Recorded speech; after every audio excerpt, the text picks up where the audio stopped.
Assalamualaikum warahmatullahi wabarakatuh. Perkenalkan nama saya Mentari dengan NIM 04472552 prodi Sistem Informasi.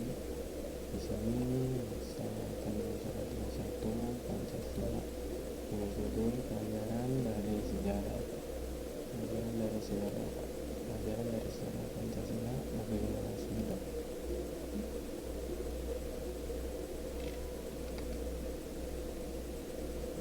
Perkembangan Pancasila dalam konteks sejarah. Awal kemerdekaan 1945 sampai 1950, periode ini diwarnai oleh upaya mempertahankan kemerdekaan dan tantangan dari dalam berupa pemberontakan yang bertujuan mengganti ideologi negara misalnya PKI, Madiun, dan DITI. Perkembangan Pancasila dalam konteks sejarah. Republik Indonesia Serikat atau disingkat RIS 1949 sampai 1950. Bentuk negara serikat ini merupakan hasil konferensi Meja.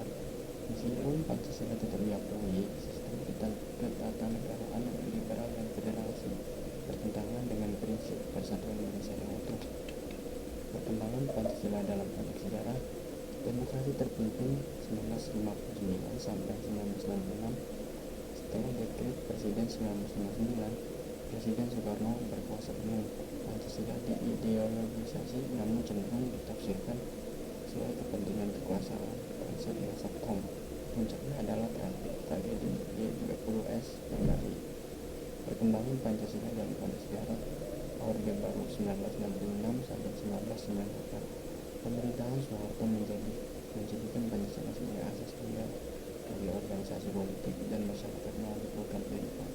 Pancasila digunakan sebagai alat legitimasi kekuasaan, menekankan stabilitas, namun seringkali terjadi penyalahgunaan wewenang dan pembatasan kebebasan berpendapat. Perkembangan Pancasila dalam konteks sejarah. Reformasi 1998 sampai sekarang.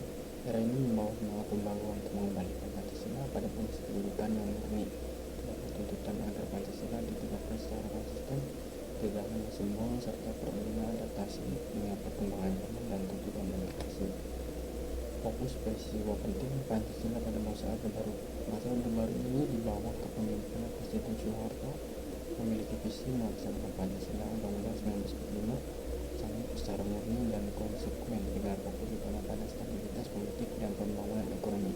Ideologi yang dominan, Pancasila dianggap sebagai ideologi negara yang wajib diyakini dan diamalkan melalui program indoktrinasi massa seperti P4, pedoman penghayatan dan pengamalan Pancasila. Kebijakan dan asas tunggal. Puncak waktu nilai Pancasila yang resmi. Sila ketiga, persatuan Indonesia, stabilitas nasional dan kesatuan ideologi melalui asas tunggal, membatasi pluralisme politik dan menekankan perbedaan pendapat sehingga persatuan terkesan dipaksakan. Nilai Pancasila yang resmi. Sila keempat, kerakyatan. Pelaksanaan pemilu yang teratur sebagai bentuk kedaulatan rakyat dan adanya lembaga negara demokrasi cenderung sentralistik dan otoriter. Kedaulatan rakyat teredukasi karena kontrol tetap pemerintah terhadap lembaga legislatif atau yudikatif dan pembatasan partisipasi politik. Nilai Pancasila yang resmi. Sila kelima, keadaan sosial, kemauan ekonomi yang terencana paralita dan penurunan kemiskinan, kesenjangan sosial dan ketimpangan kekayaan yang luas, merajalela praktik korupsi, kolusi dan nepotisme KKN yang sangat berhubungan dengan keadaan. Nilai Pancasila resmi. Sila kedua, kemanusiaan. Hanya terjadi pelanggaran hak asasi manusia Tuhan, kebebasan kebebasan bersifat berpendapat, refleksi pribadi dan relevansi bagi generasi muda. Pancasila bukan sekadar jargon.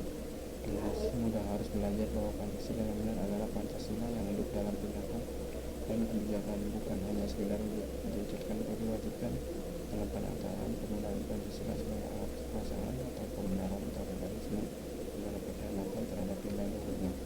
Refleksi pribadi dan relevansi bagi generasi muda.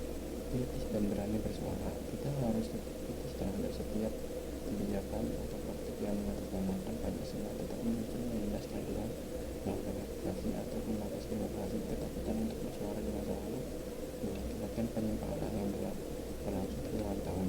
Refleksi pribadi dan relevansi bagi generasi muda.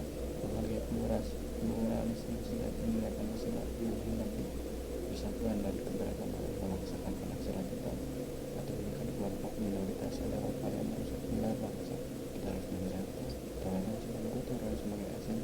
waktu ketiga itu. Dan memahami sejarah Nazi itu tidak